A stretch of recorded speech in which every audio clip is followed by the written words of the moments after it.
तो आज की इस वीडियो में हम बात करने वाले हैं कि अगर हमें एसी सर्किट गिवन हो, प्योरली रेजिस्टिव, प्योरली इंडक्टिव या फिर प्योरली कैपेसिटिव सर्किट गिवन हो, तो उस केस में अगर हम एंगुलर फ्रीक्वेंसी को चेंज करते हैं तो क्या क्या फ़र्क देखने को मिलेगा आपको।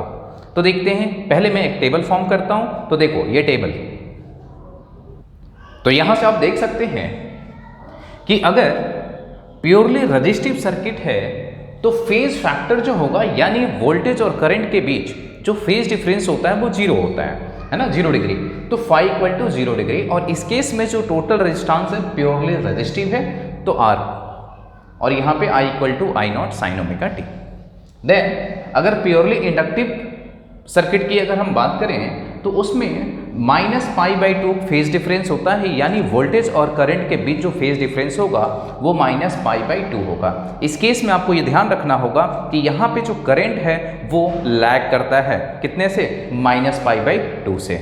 तो आप ऐसे भी बोल सकते हो कि इस केस में वोल्टेज लीड करेगा π/2 फेज फैक्टर से। ओके, ऐसे ही अच्छा इसमें देख लो टोटल इंपेडेंस XL है ना, inductive reactance omega L, omega angular frequency.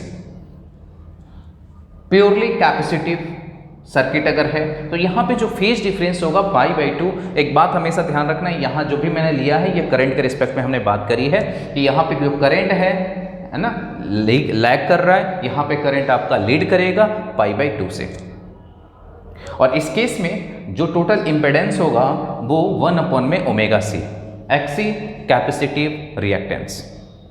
Okay, यहाँ पे मैंने वो रिलेशन भी लिख रखे हैं कि किस केस में करंट लीड कर रहा है और लैग कर रहा है और किस फैक्टर से कर रहा है। यहाँ पे फेज डिफरेंस देखो 0 है ना, ये फेज डिफरेंस यहाँ पे देखो π/2 है, यहाँ पे +π/2 है।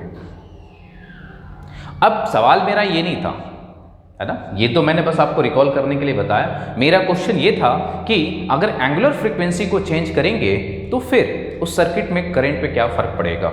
ठीक है, तो मैं इसके लिए ग्राफ ड्रॉ करता हूं, देखेंगे आप। अगर मैं एंगुलर फ्रीक्वेंसी वर्सेस रेजिस्टेंस की बात करूं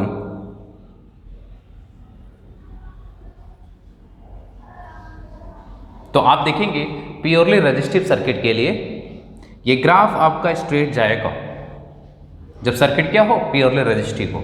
जब प्योरली इंडक्टिव हो तो आप देख सकते हो कि ओमेगा इंक्रीज होने से इंडक्टिव रिएक्टेंस आपका इंक्रीज होगा, देन ये ग्राफ आपका ये जाएगा और ये होगा। ऐसे ही अगर आप कैपेसिटिव रिएक्टेंस के लिए बात करोगे है ना, तो अगर आप फ्रीक्वेंसी है ना एंगुलर फ्रीक्वेंसी को इंक्रीज करोगे तो XC आपका डिक्रीज होगा और ये जो ग्राफ होगा कुछ यूं होगा, कर्व। क्लियर? ओके, अब हम यहां पे बात कर लेते हैं कि अगर आपने एंगुलर फ्रीक्वेंसी को बहुत हाई कर दिया, इफ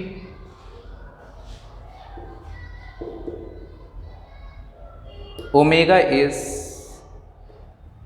वेरी हाई, अगर आपने एंगुलर फ्रीक्वेंसी को बहुत हाई कर दिया तो देखो ये जो इंडक्टिव रिएक्टेंस है वो काफ़ी ज़्यादा हो जाएगा। और इस केस में फॉर इंडक्टर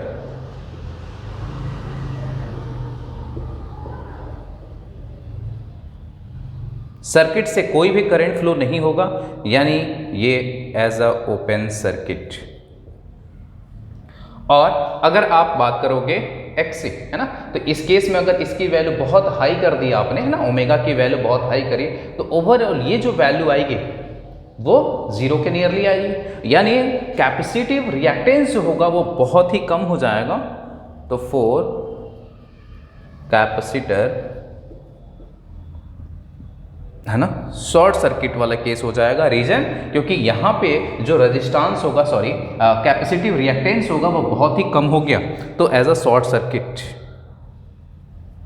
यानी एज अ DC सर्किट की तरह बिहेव करेगा ये। आगे बढ़ेंगे।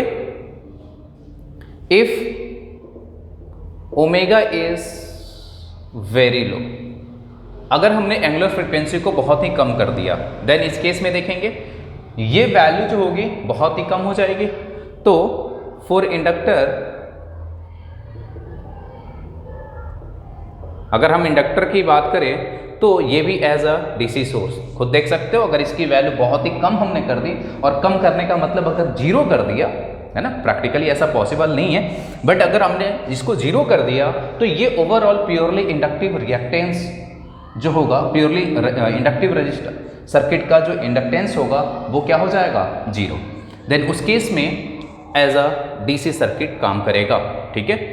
और फॉर कैपेसिटर की अगर हम बात करें तो इस केस में आप देख सकते हो कि अगर इसकी वैल्यू को है ना बहुत ही कम कर दें, बहुत ही कम कर दें, अगर हम जीरो कर देते हैं तो ये जो होगा XC आपका इनफाइनाइट हो जाएगा। और ये अब सोचो आप खुद, इस केस में ये कैसा काम करेगा, एज अ ओपन सर्किट, क्योंकि कोई करंट फ्लो नहीं होगा, ठीक है।